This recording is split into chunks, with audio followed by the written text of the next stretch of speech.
All right, Matt. So, first off, as a quarterback, what have you seen from J.J. McCarthy, his progression over the year? Obviously, things have not necessarily lit up in the passing game. Has he regressed, or is it just what Michigan's asking him to do? I think it's I think it's more that. I think he's done everything they've asked him to do. You know, they've put in the kind of the game in the hands of the run game and the offensive line, and that's who they are. They're kind of going back to that physical style run game that Jim Harbaugh has been known for.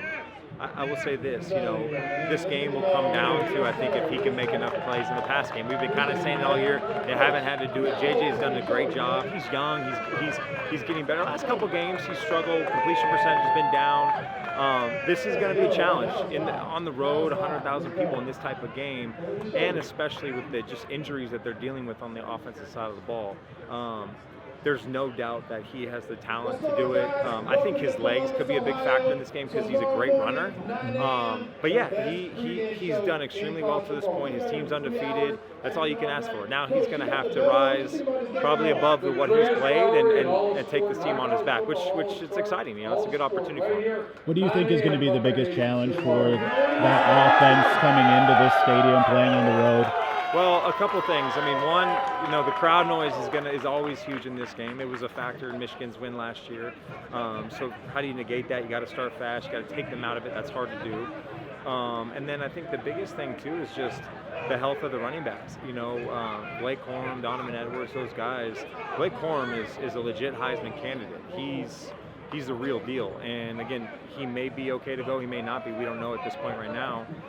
Donovan Edwards has been nursing an injury, so you don't have those guys. It's just tough, because you go back to Illinois last week, they really struggled moving the ball when Corum went out. They had the opening drive touchdown, and then they had field goals the rest of the game. So Corum is an X factor. If he's healthy enough to go, we'll find out. Then they'll be in the game. If not, it's just gonna be a challenge for them because their offense isn't built on throwing the football.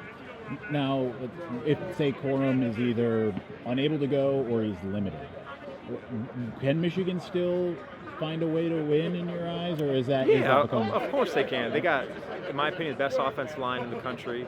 They got a great defense. They got still talented players, of course they can. In this game, anything can happen. It's just when your identity is running the football, being physical, and that you're not sure how that's going to look going into this game. It's a challenge, but those boys will be ready. I mean, he's played in big games this year. He played Penn State. He's played, and he's done well. But he's going to be asked to do more, I think, in this game. And can he will be the question. Now, speaking of Penn State, we do have that's the best team that either Michigan or Ohio State has played. As much as you can kind of transitive property things, which is never a good way to go, but how much did that maybe give you a little confidence? Yeah, I mean, it's tough. Obviously Michigan played them at home. Ohio State went on the road to Penn State. But both, Penn State played Ohio State really tough, but playing in that stadium on the road, crowds, home field is a real thing. It's just two different matchups. It's so funny when you talk about common opponents and all that, kind of throw that out the window in these games, in a rivalry game. These two teams hate each other. They know each other better than anybody. They know what type of game it's going to be. They know the style. Ohio State wants to throw the ball over the yard. Michigan wants to run it. Both play really good defense. So it just comes down to a couple plays here and there, and obviously the concern again for Michigan is just the health, and Ohio State's dealing with a lot of health issues at their running back spot too. So both teams are kind of limping into this game, which I think makes it even more intriguing. Now on the other side of the ball, which I think is actually maybe the more important side, Ohio State's offense versus Michigan's defense. You've seen Michigan's defense 4 times, seen Ohio State's offense twice in person. What are you expecting from that matchup, and do you think that Michigan can slow down Ohio State again? Yeah, Michigan, one of their strengths has been up front with Morris and Oki and those guys. They've been really good, and there hasn't been a drop-off from a year ago. Hutchinson's a beast, but that collectively, that group has been outstanding. I think they're second in the Big Ten in sacks. That is the game. Ohio State isn't a great running team. They've had some games, but they're not a physical run the football between the tackles. It's just not their DNA this year. if you can pressure Stroud and you can just get him off his timing, because he's as good as it gets when he's clean in the pocket. He has struggled at times against pressure. His completion percentage drops significantly. That's how you make plays. That's it. It literally comes down to that.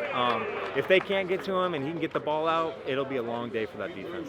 All right, last question for you. Michigan wins the game if blank. Michigan wins the game if they start fast and get up early and take the crowd out of it, and they also win the game if they can establish the run early. Whether it's Corum, Edwards, Stokes, whoever it is, if they can run the ball effectively, no matter who's in there, they're gonna win the game. All right, awesome. Cool. Thank you. All right, brother. All right, thank you.